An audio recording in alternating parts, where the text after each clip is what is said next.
In 2020, a young man stepped onto the stage of a blind date show in China, wearing a simple t-shirt and with a shy posture.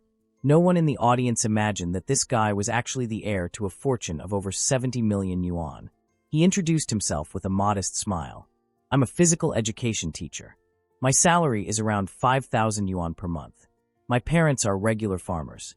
I enjoy cooking, working out, and living a simple life." Soon after, some of the lights started turning off. Quietly. As if that salary, that family background, that simplicity wasn't enough to deserve love. The clicking of lights sounded like a chorus of "next, please," echoing through the studio. But one contestant still had her light on. Curious, she asked, "Why did you make a point of saying your parents are farmers?" He took a deep breath and answered sincerely, "Because I once had a girlfriend who broke up with me when she found out who I really was. Since then, I prefer to be upfront about where I come from. That way, if someone chooses to stay, it's for who I am, not for my money." The audience fell silent. Then she asked again, "And what's the most meaningful thing you've ever done for a girlfriend?" He smiled, nostalgic. "Once, I saved all my allowance and took a 15-hour train ride just to see the girl I liked. I took her out, treated her to good food, and after that, I spent the rest of the month eating instant noodles. But it was worth it. At least you seem like a guy who puts in effort," she said in a neutral tone. But not everyone saw that as a virtue. Contestant number 17 crossed her arms and said with disdain, "You only earn 5,000 a month. Your parents are from the countryside. When do you think you'll be able to buy a house? More importantly, what kind of life can you offer a woman? Look at you, wearing cheap clothes that aren't even from a proper store. Do you really think any of us would accept a man without a home?" He replied calmly, "Maybe in a few years I'll have saved enough for a down payment. But I believe that when two people work together, everything happens faster." She laughed mockingly, her tone sharp. "A man with no house and no car? You're not qualified to get married. That's the bare minimum for a stable life. You might sound sweet, but that doesn't pay the bills. Here, respect comes with money. This isn't the West, where people live in romantic delusions. You're a lost cause." Her mockery was joined by others. Contestant number 5 added, "That's just the talk of a broke guy trying to sound deep. You say nice things, but you're just another poor man looking for a woman to split bills with. With 5,000 yuan, you can't even pay for a decent dinner with me. Honestly, you're a joke. Just another loser who thinks cooking makes up for everything. Who here wants to stoop to that level?" Contestant number 5 continued, her scorn in full display. "True love. How sweet. But love doesn't pay my bills, doesn't take me on trips, doesn't buy me what I deserve. You're a dreamer with no money, thinking effort is enough. With that pathetic salary, you couldn't impress a child, let alone a woman like me. Give it up, you're pathetic." Even with the attacks, he kept his dignity. "My parents started with nothing, and they built a family full of love. I believe feelings come before financial stability." But contestant number 17 wouldn't stop, her tone cold and superior. "That's exactly why their lives were so hard. I'm not repeating the mistakes of past generations, struggling just to feed your cheap fantasies. I want comfort, security, and you can't offer that." Contestant number 5 chimed in, sarcasm dripping. "A family full of love? What a lovely story to tell while you're working hard just to buy rice. With that ridiculous income, you couldn't even take me somewhere decent. You're a sad little man who thinks romance fills stomachs. Go back to your hometown and leave real women to those who can afford them." With each word, more lights turned off. One by one, the stage grew darker, like the guy was being erased in real time, until only one light remained. Contestant number 19, her eyes steady, decided to speak. "You said you like cooking?" He smiled. "I cook almost every day. I think there's something emotional about it. If my partner likes it, great. If she doesn't know how to cook, I'll cook for her." She smiled back. "I'm terrible in the kitchen, but I love good food. I've always dreamed of finding someone who cares like that." At that moment, all the lights were off, except hers. The host then asked the classic question, "Would you be willing to take his hand?" She answered without hesitation, "Yes." The young man walked up to her, took her hand, and thanked her with bright eyes. "Thank you for truly seeing me." And then, as if it were the final plot twist in a movie, he revealed, "Before we finish, I need to tell you something. I'm not just a teacher. My family owns a large company.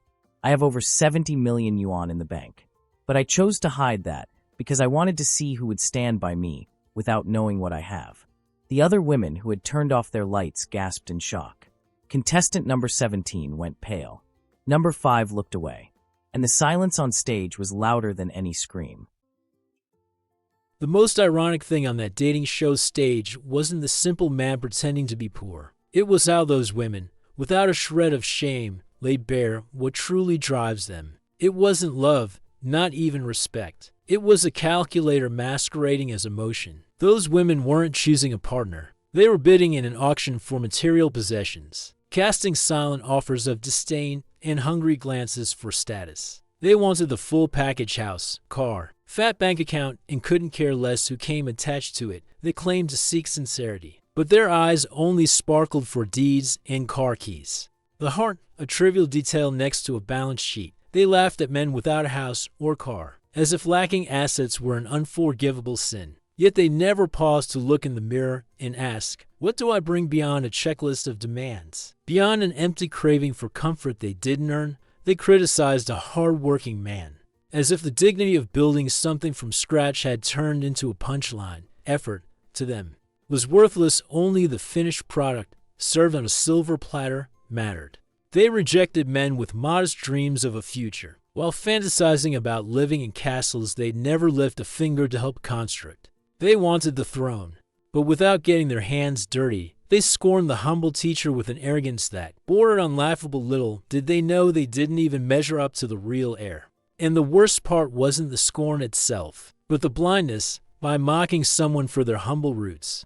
They didn't expose his poverty, they revealed their own poverty of spirit. No amount of money can mask when someone opens up, shows their human side, and is met with coldness, mockery, and shallow judgment. The question goes beyond romance. What kind of society are we nurturing? One where status drowns out character, where appearances outweigh essence, where having has completely erased being. The saddest part isn't seeing ordinary men dismissed like trash, it's realizing how the concept of success has been warped into a showcase of instant wealth. Effort, principles, the slow building of a future, all shoved aside, traded for a blind obsession with a ready-made life, handed over without sweat. And they never stopped to wonder, isn't this frantic chase for instant comfort making us blind to what truly holds a life together?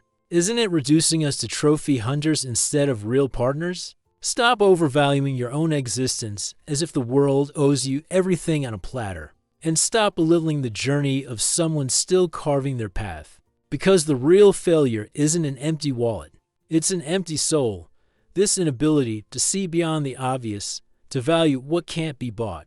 You can scoff at a teacher, mock his simplicity, but ask yourself, beyond this thirst for luxury you didn't build, what's left of you? What legacy do you leave beyond a hollow shell dressed up as superiority? And, ironically, it was the one woman who saw through the smokescreen who had the clarity to recognize the worth. Hidden in simplicity, unswayed by numbers or possessions that walked away hand in hand with him. Not by luck, but by insight. Because at its core, this story isn't about a fairy tale romance. It's about values or the lack thereof. It's about a society that's been selling its own for far too cheap, swapping authenticity for appearances, depth for shallowness, and the result?